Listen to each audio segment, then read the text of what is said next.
ओम नमो भगवते वासुदेवाय। नमस्कार दोस्तों, स्वागत है आप सभी का हमारे चैनल भक्ति ज्ञान में। दोस्तों आइए सुनते हैं श्रीमद् भागवत महापुराण की कथा। दोस्तों पिछली कथा में हमने वर्णन किया था श्री कृष्ण बलराम का यज्ञोपवीत और गुरुकुल प्रवेश। आज की कथा में हम वर्णन करेंगे उद्धव जी की ब्रज यात्रा। श्री सुखदेव जी कहते हैं, परीक्षित, उद्धव जी वृष्णि वंशियों में एक प्रधान पुरुष थे। वे साक्षात बृहस्पति जी के शिष्य और परम बुद्धिमान थे। उनकी महिमा के संबंध में इससे बढ़कर और कौन सी बात कही जा सकती है कि वे भगवान श्री कृष्ण के प्यारे सखा तथा मंत्री भी थे। एक दिन शरणागतों के सारे दुख हर लेने वाले भगवान श्री कृष्ण ने अपने प्रिय भक्त और एकांत प्रेमी उद्धव जी का हाथ अपने हाथ में लेकर कहा, सौम्य स्वभाव उद्धव, तुम ब्रज में जाओ। वहाँ मेरे पिता माता नंद बाबा और यशोदा मैया हैं, उन्हें आनंद करो। और गोपियाँ मेरे विरह की व्याधि से बहुत ही दुखी हो रही हैं, उन्हें मेरे संदेश सुनाकर उस वेदना से मुक्त करो। प्यारे उद्धव, गोपियों का मन नित्य निरंतर मुझ में ही लगा रहता है। उनके प्राण, उनका जीवन, उनका सर्वस्व मैं ही हूँ। मेरे लिए उन्होंने अपने पति पुत्र आदि सभी सगे संबंधियों को छोड़ दिया है। उन्होंने बुद्धि से भी मुझी को अपना प्यारा, अपना प्रियतम नहीं अपना आत्मा मान रखा है। मेरा यह व्रत है कि जो लोग मेरे लिए लौकिक और परलौकिक धर्मों को छोड़ देते हैं, उनका भरण पोषण मैं स्वयं करता हूँ। प्रिय उद्धव, मैं उन गोपियों का परम प्रियतम हूँ। मेरे यहाँ चले आने से वे मुझे दूरस्थ मानती हैं और मेरा स्मरण करके अत्यंत मोहित हो रही हैं। बार बार मूर्छित हो जाती हैं। वे मेरे विरह की व्यथा से बेहबल हो रही हैं। प्रति क्षण मेरे लिए उत्कंठित रहती हैं। मेरी गोपियाँ, मेरी प्रेयसियाँ इस समय बड़े ही कष्ट और यत्न से अपने प्राणों को किसी प्रकार रख रही हैं। मैंने उनसे कहा था कि मैं आऊँगा, वही उनके जीवन का आधार है उद्धव, और तो क्या कहूँ। मैं ही उनकी आत्मा हूँ। वे नित्य निरंतर मुझ में ही तन में रहती हैं। श्री सुखदेव जी कहते हैं, परीक्षित, जब भगवान श्री कृष्ण ने यह बात कही तब उद्धव जी बड़े आदर से अपने स्वामी का संदेश लेकर रथ पर सवार हुए और नंदगांव के लिए चल पड़े। परम सुंदर उद्धव जी सूर्यास्त के समय नंद बाबा के ब्रज में पहुँचे। उस समय जंगल से गौएं लौट रही थीं। उनके खुरों के आगाज से इतनी धूल उड़ रही थी कि उनका रथ ढक गया था। ब्रजभूमि में ऋतुमती गौओं के लिए मतवाले सांड आपस में लड़ रहे थे। उनकी गर्जना से सारा ब्रज गूंज रहा था। थोड़े दिनों की ब्याई हुई गौएं अपने थनों के भारी भार से दबी होने पर भी अपने अपने बछड़ों की ओर दौड़ रही थीं। सफ़ेद रंग के बछड़े इधर उधर उछल कूद मचाते हुए बहुत ही भले मालूम होते थे। गाय दोहने की घर घर ध्वनि से और बांसुरों की मधुर टेर से अब भी ब्रज की अपूर्व शोभा हो रही थी। गोपी और गोप सुंदर सुंदर वस्त्र तथा गहनों से सज धज कर श्री कृष्ण तथा बलराम जी के मंगलमय चरित्रों का गान कर रहे थे और इस प्रकार ब्रज की शोभा और भी बढ़ गई थी। गोपों के घरों में अग्नि, सूर्य, अतिथि, गौ, ब्राह्मण और देवता पितरों की पूजा की हुई थी। धूप की सुगंध चारों ओर फैल रही थी और दीपक जगमगा रहे थे। उन घरों को पुष्पों से सजाया गया था। ऐसे मनोहर ग्रहों से सारा ब्रज और भी मनोहर हो रहा था। चारों ओर वन पंक्तियां फूलों से लद रही थीं। पक्षी चहक रहे थे और भौरे गुंजान कर रहे थे। वहाँ जल और स्थल दोनों ही कमलों के वन से शोभायमान थे और हंस, बतख आदि पक्षी वन में विहार कर रहे थे। जब भगवान श्री कृष्ण के प्यारे अनुचर उद्धव जी ब्रज में आए तब उनसे मिलकर नंद बाबा बहुत ही प्रसन्न हुए। उन्होंने उद्धव जी को गले लगाकर उनका वैसे ही सम्मान किया मानो स्वयं भगवान श्री कृष्ण आ गए हों।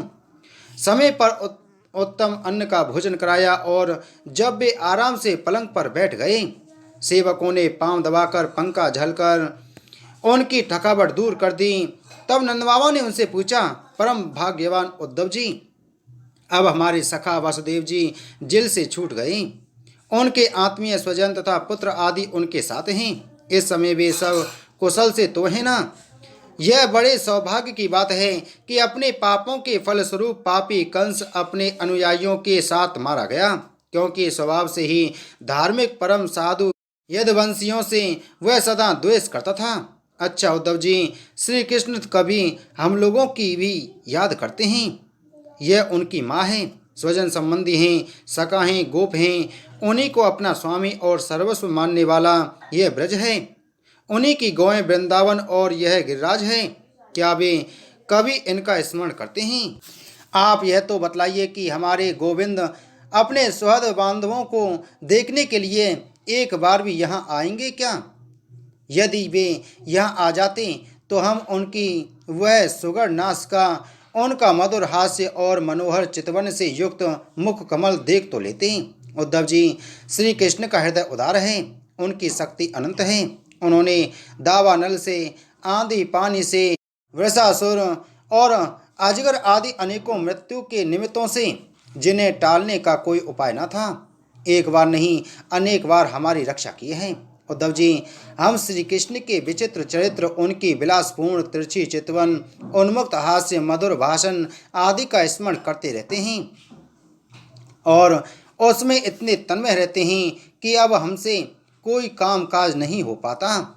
जब हम देखते हैं कि यह वही नदी है जिसमें श्री कृष्ण जल क्रीड़ा करते थे, यह वही गिरिराज है जिसे उन्होंने अपने एक हाथ पर उठा लिया था, ये वे ही वन के प्रदेश हैं जहाँ श्री कृष्ण गौ चराते हुए बांसुरी बजाते थे, और ये वे ही स्थान हैं जहाँ वे अपने सखाओं के साथ अनेकों प्रकार के खेल खेलते थे।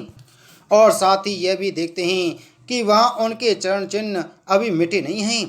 तब उन्हें देखकर हमारा मन श्री कृष्ण में हो जाता है।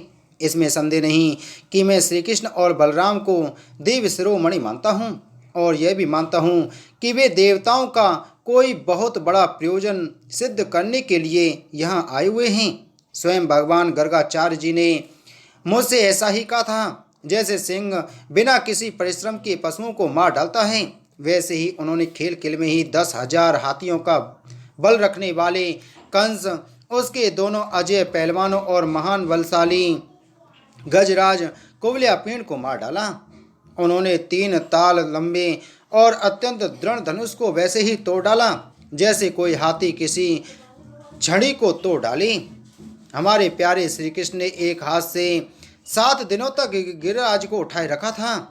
यही सबके देखते देखते खेल खेल में उन्होंने प्रलम्ब, धैनुक, अरिष्ट, तृणावर्त और बक आदि उन बड़े बड़े दैत्यों को मार डाला जिन्होंने समस्त देवता और असुरों पर विजय प्राप्त कर ली थी। श्री सुखदेव जी कहते हैं, परीक्षित, नंद बाबा का हृदय यूं ही भगवान श्री कृष्ण के अनुराग रंग में रंगा हुआ था। जब इस प्रकार वे उनकी लीलाओं का एक एक करके स्मरण करने लगे, तब तो उनमें प्रेम की बाढ़ ही आ गई। वे बेबल हो गए और मिलने की अत्यंत उत्कंठता होने के कारण उनका गला रुंध गया। वे चुप हो गए। यशोदा रानी भी वहीं बैठकर नंद बाबा की बातें सुन रही थीं। श्री कृष्ण की एक एक लीला सुनकर उनके नेत्रों से आंसू बहते जाते थे और पुत्र स्नेह की वार से उनके स्तनों से दूध की धारा बहती जा रही थी। उद्धव जी, नंद बाबा और यशोदा रानी के हृदय में श्री कृष्ण के प्रति कैसा अगाध अनुराग है, यह देखकर आनंद मग्न हो गए और उनसे कहने लगे।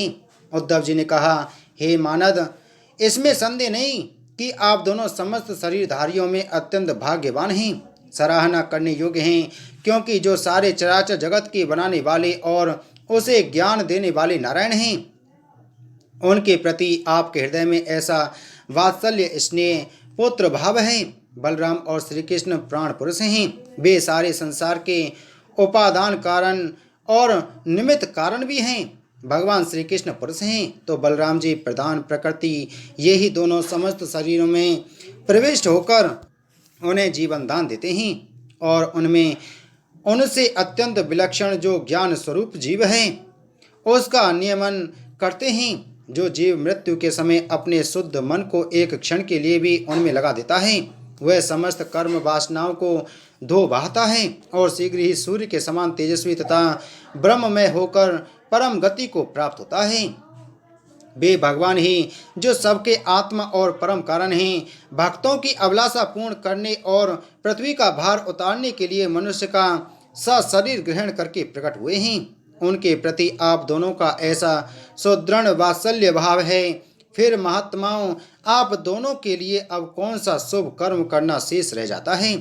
भक्तवत्सल, यदुवंश शिरोमणि भगवान श्री कृष्ण थोड़े ही दिनों में ब्रज में आएंगे और आप दोनों को, अपने माँ बाप को आनंदित करेंगे। जिस समय उन्होंने समस्त यदुवंशियों के द्रोही कंस को रंगभूमि में मार डाला और आपके पास आकर कहा कि मैं ब्रज में आऊँगा, उस कथन को वे सत्य करेंगे। नंद बाबा और माता यशोदा जी, आप दोनों परम भाग्यशाली हैं। खेद ना करें, आप श्री कृष्ण को अपने पास ही देखेंगे, क्योंकि जैसे काष्ठ में अग्नि सदा ही व्यापक रूप से रहती है, वैसे ही वे समस्त प्राणियों के हृदय में सर्वदा विराजमान रहते हैं। एक शरीर के प्रति अभिमान न होने के कारण ना तो कोई उनका प्रिय है और ना तो अप्रिय। वे सब में और सबके प्रति समान हैं, इसलिए उनकी दृष्टि में ना तो कोई उत्तम है और ना तो अधम। यहाँ तक कि विषमता का भाव रखने वाला भी उनके लिए विषम नहीं है। ना तो उनकी कोई माता है और ना पिता, ना पत्नी है, ना तो पुत्र आदि, ना अपना है और ना तो पराया, ना देह है और ना तो जन्म ही। इस लोक में उनका कोई कर्म नहीं है, फिर भी वे साधुओं के परित्राण के लिए, लीला करने के लिए देव आदि, सात्विक, मत्स्य आदि, तामस एवं मनुष्य आदि मिश्र योनियों में शरीर धारण करते हैं। भगवान अजन्मा हैं, उनमें प्राकृत, सत्व, रज आदि में से एक भी गुण नहीं है। इस प्रकार इन गुणों से अतीत होने पर भी लीला के लिए खेल खेल में वे सत्व, रज और तम, इन तीनों गुणों को स्वीकार कर लेते हैं और उनके द्वारा जगत की रचना, पालन और संहार करते हैं। जब बच्चे घुमरी परेता खेलने लगते हैं या मनुष्य वेग से चक्कर लगाने लगते हैं, तब उन्हें सारी पृथ्वी घूमती हुई जान पड़ती है। वैसे ही वास्तव में सब कुछ करने वाला चित्त ही है, परंतु उस चित्त में अहम बुद्धि तो जाने के कारण भ्रमवश उसे आत्मा अपना मैं समझ लेने के कारण जीव अपने को कर्ता समझने लगता है। भगवान श्री कृष्ण केवल आप दोनों के ही पुत्र नहीं हैं, वे समस्त प्राणियों की आत्मा, पुत्र, पिता, माता और स्वामी भी हैं। बाबा, जो कुछ देखा या सुना जाता है वह चाहे भूत से संबंध रखता हो, वर्तमान से अथवा भविष्य से, स्थावर हो या जंगम हो, मान हो अथवा अल्प हो, ऐसी कोई वस्तु ही नहीं है जो भगवान श्री कृष्ण से पृथक हो। बाबा, श्री कृष्ण के अतिरिक्त ऐसी कोई वस्तु नहीं है जिसे वस्तु कह सकें। वास्तव में सब वे ही हैं, वे ही परमार्थ सत्य हैं। परीक्षित, भगवान श्री कृष्ण के सखा उद्धव और नंद बाबा इसी प्रकार आपस में बात करते रहे और वह रात बीत गई। कुछ रात शेष रहने पर गोपियां उठीं। दीपक जलाकर उन्होंने घर की देलियों पर वासु देवता का पूजन किया, अपने घरों को झाड़ बुझाड़ कर साफ किया और फिर दही मथने लगीं। गोपियों की कलाइयों में कंगन शोभायमान हो रहे थे। रस्सी खींचते समय वे बहुत भली मालूम हो रही थीं। उनके नितंब, स्तन और गले के हार हिल रहे थे। कानों के कुंडल हिल हिलकर उनके कुमकुम मणित कपोलों की लालिमा बढ़ा रहे थे। उनके आभूषणों की मड़ियां दीपक की ज्योति से और भी जगमगा रही थीं और इस प्रकार वे अत्यंत शोभा से संपन्न होकर दही मथ रही थीं। उस समय गोपियां कमल नयन भगवान श्री कृष्ण के मंगलमय चरित्रों का गान कर रही थीं। उनका वह संगीत दही मथने की ध्वनि से मिलकर और भी अद्भुत हो गया तथा स्वर्गलोक तक जा पहुंचा, जिसकी स्वर लहरी सब ओर फैलकर दिशाओं का अमंगल मिटा देती हैं। जब भगवान भवन भास्कर का उदय हुआ तब ब्रजांगनाओं ने देखा कि नंद बाबा के दरवाजे पर एक सोने का रथ खड़ा है। वे एक दूसरे से पूछने लगीं, यह किसका रथ है? किसी गोपी ने कहा, कंस का प्रयोजन सिद्ध करने वाला अक्रूर ही तो कहीं फिर नहीं आ गया है, जो कमलनयन प्यारे श्याम सुंदर को यहाँ से मथुरा ले गया था। किसी दूसरी गोपी ने कहा, क्या अब वह हमें ले जाकर अपने मेरे मरे हुए स्वामी कंस का पिंडदान करेगा? अब यहाँ उसके आने का और क्या प्रयोजन हो सकता है? ब्रजवासिनी स्त्रियां इसी प्रकार आपस में बातचीत कर रही थीं कि उसी समय नित्य कर्म से निवृत्त होकर उद्धव जी आ पहुँचे। बोलो श्रीमद् भागवत महापुराण की जय। बोलो श्री कृष्णचंद्र भगवान की जय।